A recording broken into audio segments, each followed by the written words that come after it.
অযোধ্যা যাবার জন্য আমরা তো স্টেশনে চলে এসেছি। দেখো স্টেশনে কত ভিড়, বহু লোক প্রতিনিয়ত অযোধ্যা যাচ্ছে। আর আজকে আমরা যাব, দেখো এখানে চার্জিং পয়েন্টটা কি সুন্দর করেছে, মানে ডিজিটাল আর কি। আমরা যাব এই ট্রেনটায়, অমৃত ভারত এক্সপ্রেস। আর এই মালদা থেকে ছাড়বে হচ্ছে 8টা 5-এ।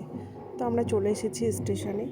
আর এখন প্রায় 7টা, এই যে আমার মা আসছে, এখন 43 বাজে, 7টা 43 বাজে, এখন দেরি আছে। তো আমরা উঠে গেছি, কি সুন্দর লাগছে দেখো, পরিষ্কার বেশ। আর এই ট্রেনটায় কদিন আগে ওপেনিং হয়েছে এখান থেকে। তো মার ইচ্ছে বেনারস যাবে। আমি বেনারসে হোটেলে এসে স্নান টান করে রেডি হয়ে গেছি। আমরা পৌঁছে গেছি এই 11টার সময়। তো 11টার সময় এসে হোটেল নিলাম। হোটেল একদম রাস্তার ধারে, মন্দিরের কাছেই হোটেল নিয়েছি, 2 কিলোমিটার হবে এখান থেকে, এখানে হোটেল নিয়েছি। তো আমি আর মা রেডি হয়ে বেরিয়ে গেছি মন্দির যাওয়ার উদ্দেশ্যে। প্রথমে কাশী বিশ্বনাথ দর্শন করে তারপরে আমরা এদিক ওদিক যাব। আজকে আবার আমাদের রাতেই ট্রেন আছে।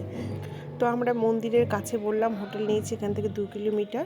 আর আজকে যেহেতু শুক্রবার, তো সেই জন্য সবাই নামাজ পড়তে গেছিলো। দেখে দেখো কি সুন্দর সাদা ড্রেস পরেছে, তো কি সুন্দর লাগছে দেখতে।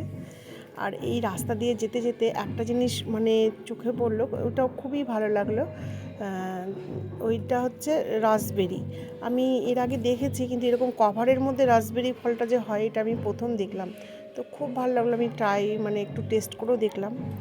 আমরা মন্দির থেকে তো বেরিয়ে গেছি, মন্দির দর্শন করে। মন্দিরের ওখানে তো ক্যামেরা অ্যালাউ ছিল না, সেই জন্য আমি ভিডিও করতে পারিনি।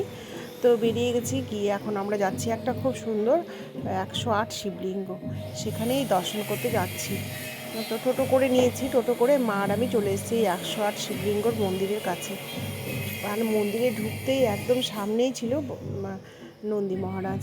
নন্দী মহারাজকে দর্শন করে প্রথমে আমরা মন্দিরে ঢুকেই দেখছি একটা শিবলিঙ্গ, বড় একটা শিবলিঙ্গ, আর সুন্দর করে সাজানো, মানে দেখে যে এত ভালো লাগছে।